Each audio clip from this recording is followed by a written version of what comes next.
Welcome back to the channel, my friends. Warhammer Man Studios. I'm Warhammer Man, and today we're taking a look at the new Tyranid range reveal, and there is quite a bit. So we're going to be taking a look at all of the new Tyranid reveals today. I'm going to try to keep this short and sweet. So just a little refresh in case you've been absorbed by the Tyranid biomass. They won the fight. The Space Marines have lost, so we're going to get to see all of the new Tyranids first, and then later we'll get to see a bunch of new Space Marines as well. So Warhammer Preview, the original Xenos threat gets a facelift. Tyranid hive fleets float through the void of space, searching for biomass to consume. Space is a big place, and the Tyranids narrow the hunt with the vanguard organisms who locate the juiciest planets of the main fleet to descend upon. So this is our first look at the new Genestealers, and I have to say they look awesome, still true to form, just a little more evil and a little less derp. Genestealers are one of those species of creature, vicious four-armed killers which have existed almost as long as Warhammer 40,000 itself. So here we see all of them, and they look great. There's a little bit of like tactical rock going on here for them to interact with, but overall very good. The mounting points, a lot of them look like they're reinforced, so they're not going to break. We still see a couple that aren't amazing, but we know they probably have those thick pegs going through there, so it shouldn't be an issue like it was with the old ones. These creatures range out in advance of the Tyranid hive fleet, inhabiting great space hulks that drift through space, which will inevitably attract the attention of greedy salvagers over time. They secrete themselves on the scrap haulers and exploratory vessels that return to populate worlds, where they bed in undercover and spread their malign influence. This results in a Genestealer cult, hoodwinked by the synaptic power of Genestealers into believing that the Hive Fleet is Godsend to unshackle them from the drudgery. Alright, so here we have the close-up of them, and just really nice looking models right here. They have kept to their old true form. They look even more vicious than ever. Just really, really nice. Still have the same kind of aesthetic, but I think they've just been made like a little bit more up to date, a little more vicious, a little more mean looking. Just the extra detail, dynamicness of their poses is just absolutely amazing. Definitely a massive, massive fan of the new Genestealers. In battle, these ferocious aliens are a blur of rending claws, able to tear even a mighty Terminator limb from limb with little resistance. Alright, so here we've got the little video. Probably not going to show anything too crazy on here. Again, I do really like the dynamic pose. He's got like one hand down and is jumping over the little pipe. Yeah, these look great. Really, really nice new sculpts. This dynamic new kit refines a classic design, adding heavier carapace plates and sense of terrifying motion throughout the range of new poses. There are even enough betentacled Gmarl heads included to outfit the whole unit. A nod to the mysterious variant first encountered in the moons of Gmarl. So very cool. That's what they're talking about. The little like squid face. Here's like the little poison face. Termagants and hormagaunts flood the battlefields of the world the hive mind has targeted for consumption. A swarming press of bodies that frequently prevails through sheer weight of numbers.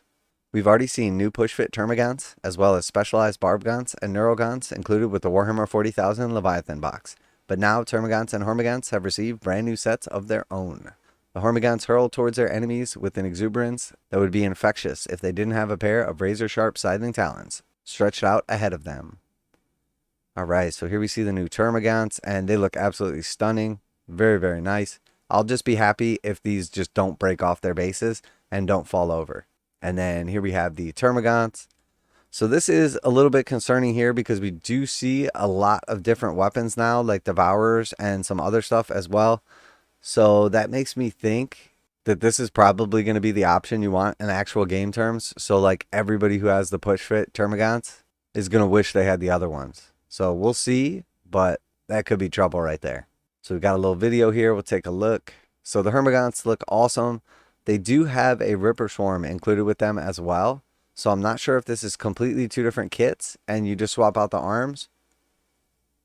I think these are different. It looks like they're definitely more like dynamic, like leaping forward. Okay, yeah, it's definitely two different kits. And then the Termagants look great. I mean, the ones they already showed, the ones in Leviathan, already look amazing. We do see a sort of like heavier weapon on the shoulder there, kind of like the Barbgaunts. This redesign conveys the bounding motions of the Hormagaunt swarm, creating the appearance of an undulating tide of rabid little killers. So we've got basically some Hormagaunts right here. Again, the mounting points are my main concern with these, because if anybody had the old ones, they do break off quite often. And then also they were already leaning forward so much that they would fall over. It looks like they're on like the 28mm bases now, not the 25s, so that shouldn't be an issue.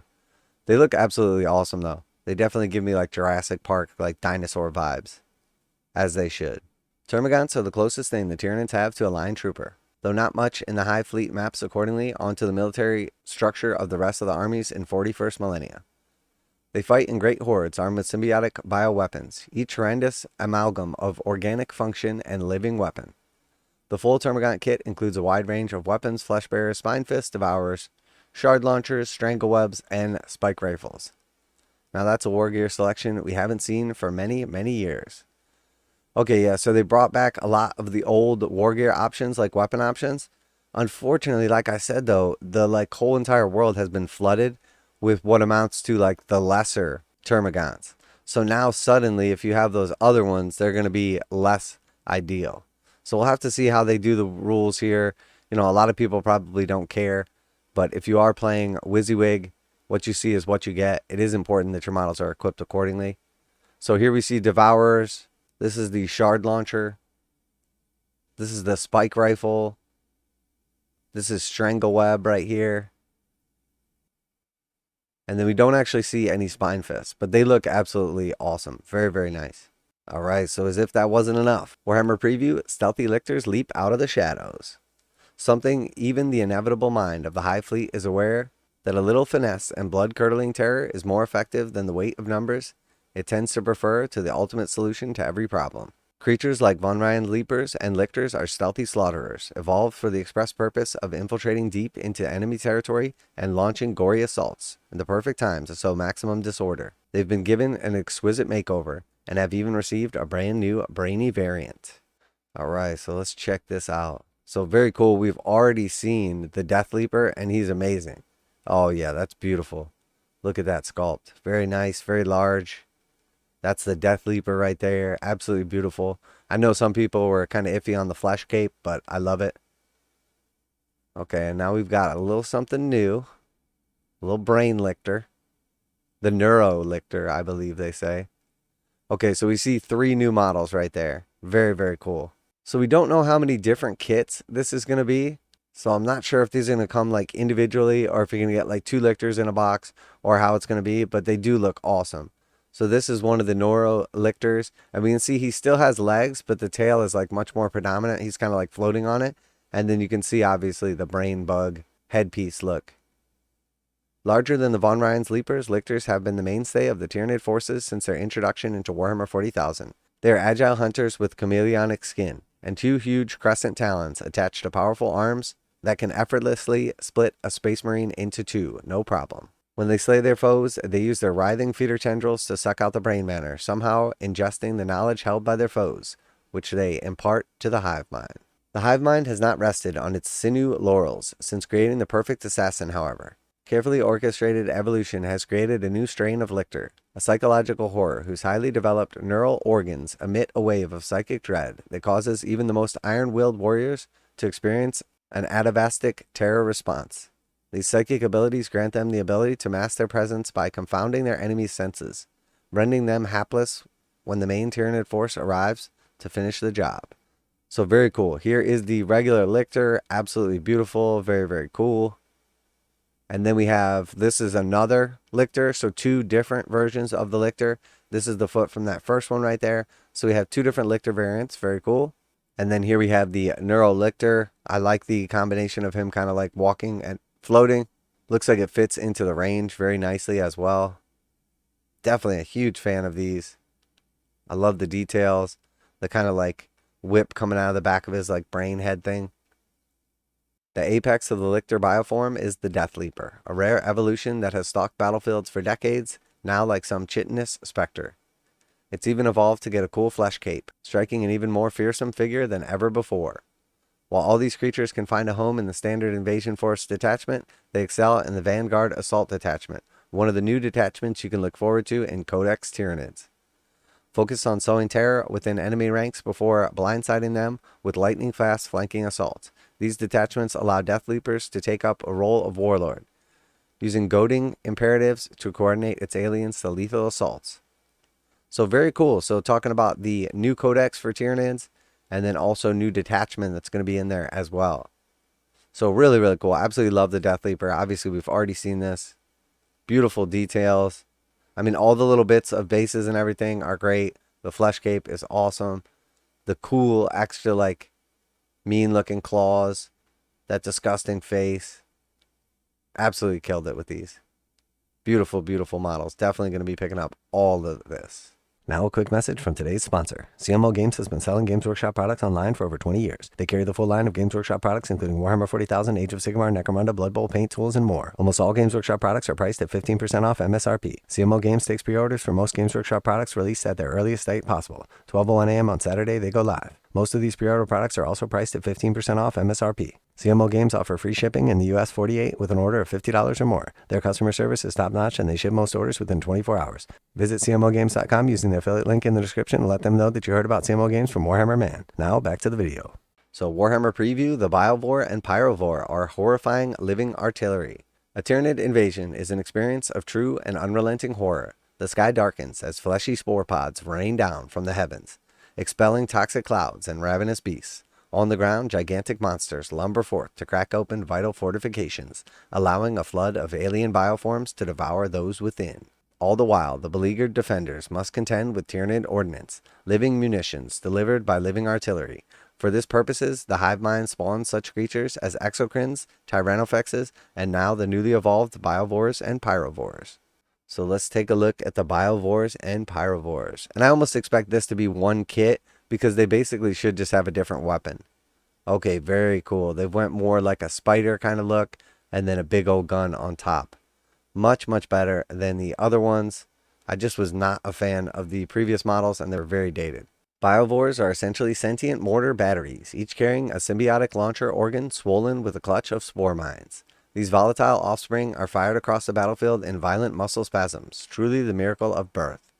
The Biovore's new, wider form allows it to operate as an efficient firing platform, digging chitin-barbed legs deep into the ground and absorbing the shuddering recoil of its weapon. These tentacle orbs instinctively float towards prey, like malicious alien balloons, before bursting and showering their targets with bone shards, toxic gas, and corrosive fluids. The Pyrovore, on the other hand, is a creature designed to help its hive fleet pre-digest the toughest minerals and biomass, like a mother bird chewing up worms for its chick, if the worms were ceramite-clad space marines. Very cool. So here is the Biovore, and it's just got the big cannon like kind of mounted on its back with some cool little arms. And I really like it because it looks like a kind of symbiote type situation like we've seen before. Very cool, like actual body. And then we see the new spore mines as well. They are very cool. Awesome. Definitely a huge fan of these. And then here's the Pyrovore. So we don't see a crazy difference in them, but there are some like subtle differences on the gun and everything. The beast's network of stomachs gurgles with biochemical nastiness, which drools from its acidic maw and erupts from its dorsal symbiote as caustic jets of flammable gas. A Pyrovore can engulf entire squads in a chemical fire, melting armor and flesh ahead of consumption. Disgusting but effective, the hive mind clearly has found it time to evolve its table manners. So yeah, definitely a big fan of everything so far. Absolutely beautiful models. And as if that wasn't enough, we've got one more big reveal. Warhammer Preview. Cower before the apex horrors of the hive mind. Amongst the teeming multitude of ravenous horrors that make up the Tyranid hive fleets, there are a few towering beasts that stride above the swarm. The will of the hive mind made manifest in an abhorrent behemoth. The latest of these are the Norn Emissary and the Norn Assimilator. Creatures spawned when the hive mind has crucial goal and simply must accomplish. So this thing looks massive. I'm not sure exactly how big this is, but it looks huge. Super, super detailed too. It's kind of like got some like Godzilla vibes going on. The Norn Emissary is perhaps the ultimate synapse creature, bigger and nastier than even a hive tyrant. They are evolved for the singular purpose of preying on gifted commanders or abducting knowledgeable prey from heavily defended strongholds. Before battle, the Norn Queen imbues this Goliath with the distilled knowledge it needs to succeed in its mission, which it prosecutes with a combination of brute strength and incredible psionic power, backed up by a frankly unnatural degree of agility for a creature of its size. So let's take a look at this video. Man, the detail on this thing is absolutely stunning. And again, it just looks massive. We need to see it for scale next to something. I love all the addition of like the extra tentacles and the like crazy kind of jutting like carapace pieces. Very, very cool. Yeah, the thing looks big. All right, so this is our first big kind of clear picture of it. So it does have 4 arms, 2 claws, and 2 regular arms. It's got the new kind of like brain bug looking head, lots and lots of armor. Really nice looking base too. And here we can see some of the detail up close. So a bunch of like the brain and kind of like spinal stuff. This appears to be like some kind of crazy stabby weapon. If the Norn Emissary is the brainy avatar of the Hive Fleet, the Norn Assimilator is a raw strength made flesh. When the Hive Fleet has decided that a particular prey creature or fortification must be eliminated, it sends forth the inexhaustible Norn Assimilator. Okay, so this one appears to have those like weird claw hands instead of like the more regular hands, and then it still has like the scything talons. And then the brain does not appear to be like the brain bug. It's more of like a kind of carnifex, like just big chitin carapace. And we can see it standing next to this Wraith Lord, and it is substantially taller and chunkier. So very, very cool, very big. In the face of such raw alien power, running is the only sensible decision. In its infinite alien wisdom, the hive mind has already thought this through. So the Norn Assimilator packs a pair of massive toxin injector harpoons to pin its prey in place. So when I hear toxin injectors and pinion its prey in place, sounds like it maybe like paralyzes it. Very cool. I actually like the other one a little bit better, but both these are really cool. These 2 nightmares of flesh and chitin and malevolence are part of a dual kit, which builds either monster. Check back on the rest of the day's reveals below. So this is the only time they specifically said that. So I'm assuming the lictors come in 2s, hopefully, and then this is a dual kit to build either. But very, very nice. So definitely impressed by all of the new Tyranid reveals. And honestly, this just gets me extra excited for the Space Marines. They haven't announced exactly when that's going to be, but now we know there's going to be probably something like 5 or so new reveals for them. So that is super exciting. Definitely looking forward to that. Absolutely loving the Tyranids. I think the only thing I have issues with is potentially the Termagants and the weapon options, just because like all these Termagants are in all these kits, the starter sets, and then also Leviathan. And now suddenly there's a bunch of like probably better weapon options that aren't included. So that is kind of a bummer. But I'm sure we can figure something out. And then I love all of the remakes, but the brand new units are very, very cool as well. And I can't wait to look at some more pictures of them and see their stats. So let me know what you think down below. Obviously a ton of awesome reveals. Love to hear back from you guys. What are you most excited about? Do you share any of the same concerns or anything different? Always like to hear your opinions and interact with the community. Special thanks to CML Games for sponsoring the video. Check them out to save 15% on Games Workshop products. That's it for today. Warhammer Man Studios. I'm Warhammer Man, and I'm glad the Tyranids won, because this is awesome. And I'm out of here.